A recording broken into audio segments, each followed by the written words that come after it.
नमस्कार दोस्तों, BP news channel में आपका बहुत बहुत स्वागत है। मैं हूं Prem Kumar, director and bureau chief Haryana. साथियों, आज हम पहुंचे हैं विधानसभा कोसली के अंतर्गत लगने वाले गांव गुडियानी में, और यहां के जो भावी सरपंच के उम्मीदवार पद है के जो उम्मीदवार है वो है भाई वीरेंद्र जी। आज हम वीरेंद्र भाई के ऑफिस पे पहुंचे हैं। ये मैं साथी चाहूँगा एक बार दिखाएंगे। ये पालावास टू कोसली वाला रोड है। सामने ये गर्ल्स कुछ गले हैं यहाँ पे, कुछ गले हैं।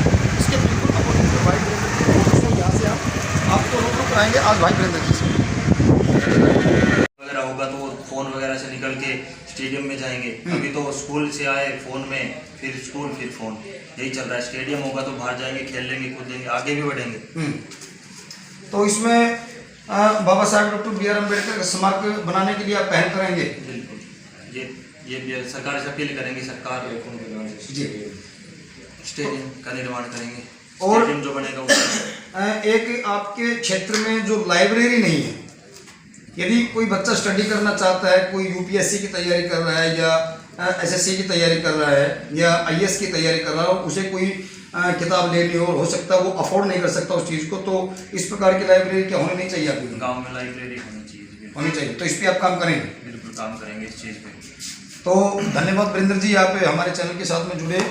हम बाबा साहेब से अनुकंपा करेंगे तथागत गौतम से कि आप बहुत जल्दी अपने मिशन में कामयाब हो। तो ये थे भाई वीरेंद्र जी। आपको और आपकी पूरी टीम को, पूरे परिवार को हमारी तरफ से होली की बहुत बहुत शुभकामनाएं। बढ़ते कदम सच्चाई कदम, क्योंकि देश का सच दिखाते हैं हम प्रेम कुमार बहुत हरियाणा। या शराब के ठेके गांव दर गांव स्कूल की तरफ शायद ध्यान नहीं दिया जा रहा, लेकिन राजस्व की तरफ ध्यान दिया जा रहा है, तो उस पर आप क्या स्टेप उठाएंगे? मार्केट के अंदर हो रखे हैं, ठेके के अंदर है, उनके बाहर दुकान है, वहाँ से लेडीजों का जाना आना भी मुश्किल हो रहा है। बच्चे भी जाते हैं उनके आगे से, तो उनके ऊपर सभी के ऊपर गलत प्रभाव पड़ता है। एक ठेके गांव से बाहर होने चाहिए, मार्केट से, जहाँ लोग ना हो, अलग जगह पे, अलग जगह पे होना चाहिए।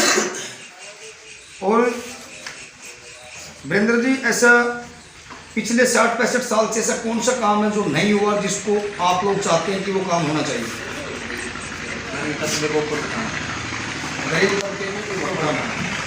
तो गरीब तबके की भी अनदेखी की जा रही है। कोई सरकारी सुविधा उनको पूरी तरह से नहीं मिल पा रही है। एक सर, आपका 7-8 हज़ार की आबादी का आपका जो गांव है काफ़ी एरिया में फैला हुआ है, तो इसमें बहन बेटियों की सुरक्षा के लिए या कोई बाहर से कोई साथी आए, कोई आगंतुक आ जाता है, कोई मार्केटिंग करने आता है, वो कोई छेड़छाड़ कर जाए या किसी का कोई सामान वगैरह उठा ले जाए, तो उसके लिए आप सुरक्षा की क्या उपकरण अपनाएंगे? सीसीटीवी कैमरा होने चाहिए गांव के हर चौक वगैरह पे, जहाँ ज़्यादा भीड़ भाड़ का इलाका हो उस जगह पे खासकर। जी, गांव के अंदर तो बेटियाँ सेफ हैं, क्योंकि गांव वाले रहते हैं, देखते हैं, लेकिन मेन रोड पे मार्केट में कोई भी कुछ भी कर सकता है, इसलिए सीसीटीवी कैमरा मेन होने चाहिए। दूसरा एक सर, मैं ये जानना चाह रहा था आपसे कि 8-9 हज़ार जब आबादी की जो बस्ती होती है, उसमें एक इमरजेंसी तौर पे किसी बड़ी हॉस्पिटल में रेफर करने के लिए कोई पेशेंट है, बुजुर्ग है, या कोई हमारी माता बहनें को किसी को डिलीवरी होनी है, तो उनके लिए क्या करेंगे?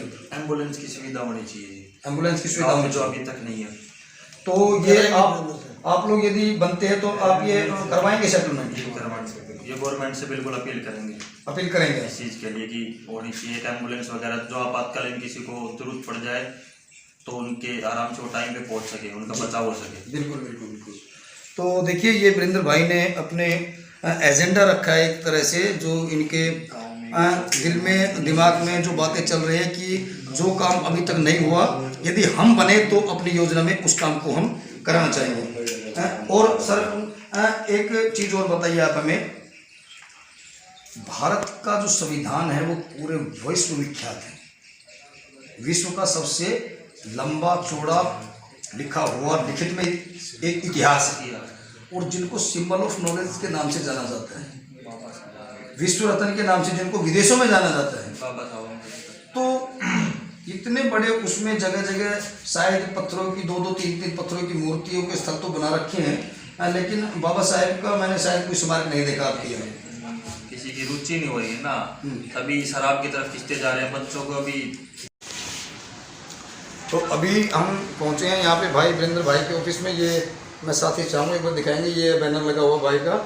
अब विश्व जल दिवस भी मनाया है जो कल की डेट में था, आज शहीदी दिवस भी मनाए गए हैं। ये पूरी टीम इनकी यहाँ पे बैठी हुई है। अभी बरसात का थोड़ा मौसम हो रहा है और थोड़ा सा सरसों की कटाई का भी समय चल रहा है। कुछ एक साथी अपने घर भी जा चुके हैं। वीरेंद्र भाई नमस्कार। नमस्कार। सबसे पहले तो मैं आपको और आपकी टीम को नववर्ष की शुभकामनाएं देता हूँ। और आज आप शहीदी दिवस भी मना के आ रहे हैं, तो जल दिवस भी बाकी आपने मनाया है। वीरेंद्र भाई अभी हमें सूत्रों से मालूम हुआ है कि आप सरपंची के इलेक्शन की अगली बार तैयारी कर रहे हैं। बिल्कुल। तो सर सरपंच तो और भी यहाँ पे हर योजना में बनते आए हैं, तो ऐसा मतलब क्या मन में विचार पैदा हुआ कि आपने ये सरपंची पद के लिए? गाँव में जी बहुत सी समस्याएं हैं जो पिछले काफ़ी सालों से देख रहे हैं, वैसे की वैसी है, कोई सोल्यूशन ही नहीं हो रहा उसका।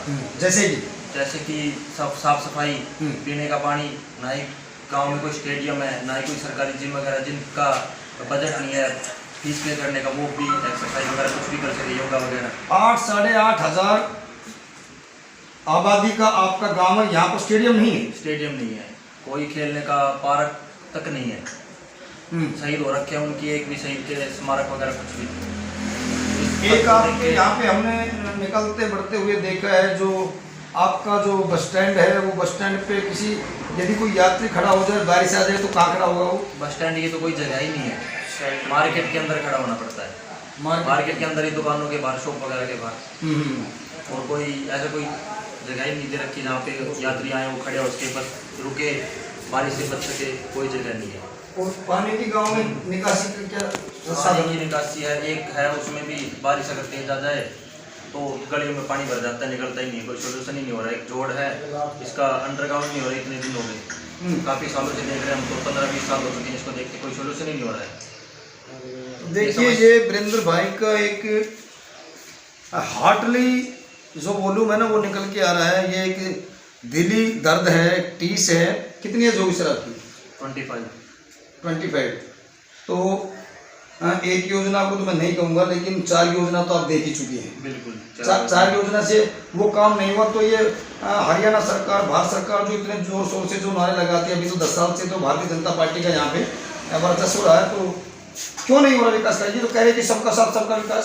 सबका साथ सबका विकास कहा रहे, लेकिन हो तो नहीं रहा कहीं भी। पूरा गांव सामने है, सबके सामने है, आप कहीं भी चलो, रोड देख लो, उसमें चारों तरफ तो पन्नियाँ वगैरह, कूड़ेदान ट्रक रखे हैं, वो भी ऐसे ही उल्टे पड़े हैं, वो भी रोड के अंदर ही पड़े हैं, कोई बाहर वगैरह कोई जगह नहीं है रखने के लिए। बच्चों को खेलने के लिए स्टेडियम वगैरह के लिए भी कोहली जाना पड़ता है यहाँ से 8 किलोमीटर दूर। सफाई कर्मचारी नहीं है एक तो पूरी अच्छी तरह से जो पूरा एरिया को कवर कर सके। कितने सफाई कर्मचारी हैं अभी? सफाई कर्मचारी 5-10, ज़्यादा से ज़्यादा 6 हैं। तो देखिए अकॉर्डिंग हरियाणा गवर्नमेंट के रूल के अनुसार 1000 पॉपुलेशन पे एक सफाई कर्मचारी होना चाहिए। तो कम से कम यहाँ 9 एम्प्लॉयज़ों की जगह 6 कर रखे हैं, तीनों की वहाँ भी कटौती कर रखी है। इसका तो हम बाद में भेद निकालेंगे कि तीनों की सैलरी कहाँ जा रही है, या कहीं रिकॉर्ड में ही वो एम्प्लॉयज़ चल रहे हो। तो चलो सर वीरेंद्र भाई पिछली बातों को हम इसको छोड़ते हैं। नमस्कार दोस्तों, आप देख रहे हैं बीपी न्यूज़, देश का सच दिखाते हैं। साथियों जैसे कि हर प्रकार की खबरें आप लोगों को हम पहुंचाते हैं ग्राउंड लेवल पे जाकर के, वो हरियाणा में चाहे जिस भी ज़िले की है, जिस भी गांव की है। आज हम पहुंचे हैं विधानसभा कोसली के अंतर्गत गांव जो लगता है गुडियानी, और गुडियानी ये वार्ड नंबर 3 में माना जाता है। वार्ड नंबर 3 से जो पार्षद पद के जो भावी उम्मीदवार है वो समाज सेवी है भाई अशोक कुमार जी। तो आज अशोक कुमार जी से हम जानना चाहेंगे कि वो क्या क्या मेन उद्देश्य लेकर के इन अपने 18 गाँव की सीमा क्षेत्र में कार्य करने के लिए उतर रहे हैं। अशोक जी नमस्कार। नमस्कार सर। अशोक जी सबसे पहले तो बीपी न्यूज़ चैनल पर आप प्रथम बार जुड़ रहे हैं, हम आपका हार्दिक स्वागत करते हैं पूरी टीम की तरफ से, और सर आपको होली की भी मुबारकबाद देते हैं और नववर्ष की आपको शुभकामनाएं देते हैं। धन्यवाद सर। तो अशोक जी आपने आड़त का भी काम किया है और एक किसान परिवार से भी आप बिलोंग करते हैं, दूसरा आप समाज से भी बहुत अच्छे रहे हैं। ये पार्षदी का मतलब कैसे मोटिवेशन मिला आपको, कैसे दिमाग में आया कि भाई पार्षदी में आना चाहिए? समाज की सेवा के लिए सबसे पहला काम है, समाज को सेवा के लिए जितना हो सकेगा उतना मैं प्रयास करूँगा। तो सर आपके क्या क्या मेन उद्देश्य रहेंगे, थोड़ा बताएंगे, आपके दर्शक आपको देख रहे हैं। मेरा पहला उद्देश्य होगा हर गांव में यदि मेरे को भगवान की कृपा हुई और जनता का समर्थन हुआ, बस्ती माता होती जनता का समर्थन हुआ और युवा शक्ति का यदि समर्थन मिला और मैं यदि इस पद के लिए चुनाव में विजय होता हूँ तो सबसे पहला कार्य होगा 18 के 18 गाँव में सबसे पहले सफाई की व्यवस्था होगी। गुड, पहला काम होगा मेरा सफाई, स्वच्छता होगा। दूसरा कार्य मेरा ये होगा हर गांव में पानी की व्यवस्था, मूलभूत सुविधा है। हाँ, पानी की कहीं भी दिक्कत होगी तो पानी का पहला प्रबंध करने का पूरा प्रयास करना जी। तीसरा कार्य मेरा होगा हर गांव में, बड़ा जो गांव है जैसे गुड़ियानी है, रतनथल है, कोसली है, हमारे 3 गांव, चौथा गोगोड है जी। हाँ, इनमें अपने स्वास्थ्य केंद्र के 50 बेड का हॉस्पिटल बनवाने का पूरा प्रयास करूँगा। बहुत बढ़िया, बहुत अच्छी सोचा। और चौथा काम मेरा ये होगा कि जहाँ भी मेन चौक है, जो मेन चौक है उन पे सीसीटीवी कैमरा लगाने का पूरा प्रयास करूँगा। ये सुरक्षा के पुख्ता प्रबंध होंगे जी। हाँ जी। और आप कुछ आवारा पशुओं जो हमारे गांव में हमारे किसान भाई जो परेशान है जी, उनको गौशाला में भेजने का पूरा प्रयास करूंगा और वहाँ गौशाला में चारा का पूरा प्रयास करूंगा। मेरे से जितना होगा और मेरे सहयोगी जितने होंगे वो पशु चारा का पूरा प्रबंध गौशाला में करूंगा और मैं करता रहा हूँ और करता रहूँगा जी। अच्छा, दूसरा मैं आपसे अशोक जी एक चीज और जानना चाह रहा था, महिलाओं के लिए आप क्या कुछ खास करेंगे यदि आप बन जाते हैं तो? महिलाओं के लिए है शिक्षा के स्तर को सुधारने के लिए जी जितना प्रयास होगा, कोचिंग सेंटर या और गांव में किसी प्रकार की भी व्यवस्था होगी वो करने का पूरा प्रयास करूंगा। शिक्षा को बढ़ावा देने के लिए जी, जो भी हमारी बेटियां हैं उनके लिए पूरा प्रयास करूंगा पढ़ने। तो देखिए ये थे भाई अशोक जी, पहले से ही एक समाजसेवी परिवार से बिलोंग करते हैं, समाजसेवी ऑलरेडी है और इन्होंने अपने 4-5 मोटे मुद्दे बता दिए कि जिन पे मुझे फोकस करना है। एक मेरा अंतिम क्वेश्चन है अशोक भाई जी आपसे, आपके ही गांव से शायद 4-5 साल पहले एक साथी शहीद हुए थे, रण सिंह जी। हाँ जी, रण सिंह भाटिया। तो उनका आज तक स्मारक नहीं बना है, उस पर आप क्या कार्रवाई करेंगे?